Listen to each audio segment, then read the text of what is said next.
Now you're welcome back. A good news story for Irish rugby. We have Willie Ruane, Connacht CEO, on the line. Afternoon, Willie.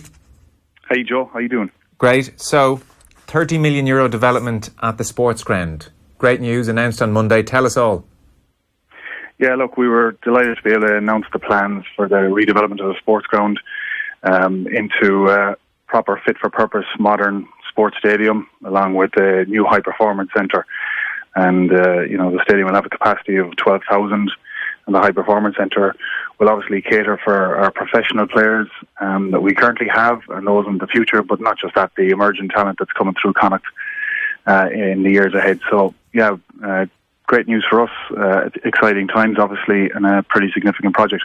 Yeah, it's been done in conjunction, I see, with the Irish Greyhound Board, the owners of the land as well, the Galway Agricultural and Sports Society. It's been 3 years in the making. You explored all options here, including even the possibility of leaving the Sportsground. I don't know how seriously that was done. Yeah, we did actually. We looked at everything, and I think we owed it to ourselves, but we owed it to anyone who would be really interested in this project. We wanted to take a very cold, hard look at what the best location would be. And, there are different views out there, and different people will have different opinions on it, whether that's from out of town to inside in Galway City and different locations within Galway City. And a lot of those would have been speculated on, and as I say, different people would have had opinions, but we tried to do it in a very objective way. We literally started with an aerial view of Galway City and the environs, looking at every green patch there was. And we started to whittle that down, and we arrived at a long list. We did a SWOT analysis of the long list, and then we came down to a short list, and on the short list we did a proper feasibility on each one of those options. And look, the Sportsground has an awful lot going for us, that's for sure, but it was really important that we went through that process rather than just making broad assumptions from the outset. And as a matter of interest, what were the best arguments for other locations or for moving away? Well, look, I mean, different people would have had a view that, you could move outside the town and go to a brownfield site and start all over again. They would have had different strategic locations across the city that for one reason or another they might have felt represented some sort of options. And then obviously whether we would be able to reach an agreement and share a vision with the IGB and indeed the Galway Agricultural and Sports Society for the ground. On top of that, even in terms of a development of this scale, how do you manage to retain your base as well? And by our base, I mean our training base, our administrative base, so that you're not displaced as part of that process. So all of those things came into the consideration, and we ultimately arrived at the Sportsground. Okay, so and look, Connacht have been there since 1926, so you don't want to sacrifice that historical link easily. And there's just the walk-up contingent factor, I mean, one of the great things is you can stroll up from the city centre, and I guess even you might get a spur-of-the-moment crowd coming up to the Sportsground, and you don't want to sacrifice that too easily. That must be certainly one of the arguments for staying where you were. What were the other ones? How did the Sportsground redevelopment win out ultimately, Willie? Well, again, look, even if you just take it from an infrastructure perspective, we're very close to the city centre. That's one thing, and that helps in creating the atmosphere, and that a match or a night at the Sportsground is in a Connacht Rugby sense. So that was really important. But outside of that, we're very close to the main bus station. We're very close to the main train station. We're on the side of the city that is more easily accessible if you want to come from Mayo or Sligo or Leitrim or the rest of the province. Indeed, if you want to come from outside of the province. And that accessibility was obviously very important to us as well. So, there was a number of factors, just the likes of those that all fed into the equation. And you're looking at some kind of 4G pitch or a hybrid anyway? Yeah, we look at synthetic surface, and obviously one aspect of it is the performance and allowing the players to express themselves in a way in which they believe they can, and they're certainly well capable of. And the better the surface, obviously, the better the opportunities you have to do that. But outside of that, it's usability as well. I mean, we host every cup final in Connacht from under 13s all the way through to grassroots senior rugby, and whether that's boys or girls, all the way through. And on certain weekends, that puts very significant pressure on the pitch, particularly at the back end of the season.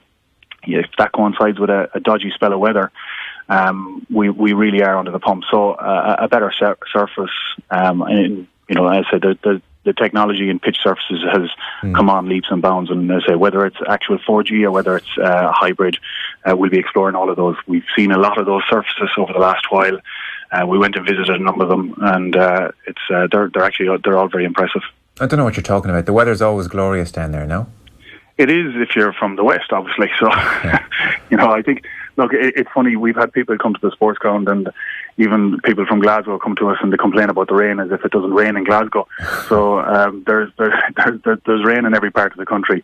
But maybe there's a special version of rain in the west that we're all as proud of as anything else. But I think, in fairness, the quality of the rugby that has been put on over the last number of years, notwithstanding the conditions, has been something that has been a credit to everyone, because they still play with the ambition to try and throw the ball around, which is very commendable. No, it's true. So I see this is a combination of public money and private funding as well. What's the breakdown there, Willie? What are the challenges in raising that private money? What's the split there of the 30 million? Yeah, well, obviously we're awaiting the launch of the new large-scale sports infrastructure fund that the government will soon be announcing. And obviously the parameters of that, the criteria for that will all come with that announcement, and that from there will inform our own application. So I'm not in a position to speculate as to exactly what the mix would be or the split would be. But look, in terms of raising our own funding, obviously you'll have a combination of sources, whether that's naming rights, whether that's debt, whether that's philanthropic support.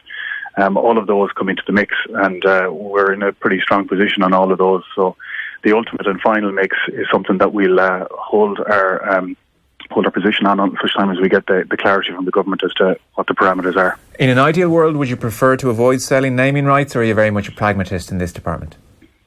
Look, I think first and foremost we want to realise, the ambition to have the facilities that we all want, and as much and all as there's a sentimental attachment to a name. What we all want is we want our own talented players being able to run out in a facility that everyone will be proud of, and not just proud of in Connacht Rugby, but proud of across the whole region. So I think that's more important than the sentimentality of any name, and that's no disrespect to it either. Yeah, I think it's becoming a commercial reality that we're all getting used to, yeah. So the plan, as I understand it, is to start next year pending government funding and planning permission, and you hope to continue playing at the Sportsground. So it'll be one stand constructed, then the other, and there'll be a reduced capacity for the guts of a year. But the plan is certainly not to move away from the Sportsground while the redevelopment happens. Yeah, that's it, indeed, Joe. Yeah, I mean, first of all, we'll kick off at the Performance Centre, because we'd need to relocate our own changing facilities and medical facilities and all that. So we'll get that developed. We'll move into that, and then we'll be able to knock some of the facilities that we have, the Clan stand, and commence the construction then of the main stand, which would be on the Clan side, where it currently sits. So that would be the phase, and then move across into the other side of the pitch and do the work on that after that. Okay. So they're the main phases of it, and obviously the pitch being at the forefront of that as well. Yeah. Well, listen, it's great news ultimately, and a development like this is only good for the Sportsground. On the pitch, things are going pretty well as well. The win up in Belfast was a long time coming. Andy Friend certainly seems to be settling in. I presume, it's no fun when you hire a coach initially like Kieran Keane, and you don't anticipate having to deliver bad news to somebody like Kieran Keane so quickly. But you had to do that. That must have been a tricky period. Look, it was a tricky period for everyone. Last year was a difficult year for everyone involved, including Kieran, in fairness to him as well. So no one sets out for something not to work out. But we had to make that decision, and when we've moved on from it, and Andy is in situ now, and things are going very well. He's a super guy, and the players are performing on the pitch. I'm delighted for them as well. They're a very talented bunch. They're a really good group of guys, and it's important that they get their opportunity to show what they're able to do as well. And I say I'm delighted for them. I'm delighted for the fans as well, and to go up to Ulster last week and get the win. And while the performance wasn't polished, they dug in and they showed character as well. And obviously that's a huge part of the mix as well that you need if you're going to go on and achieve anything. Okay, Willie, listen, thanks so much for joining us, and congrats again. Best of luck with the redevelopment. Cheers. Thanks very much, Joe.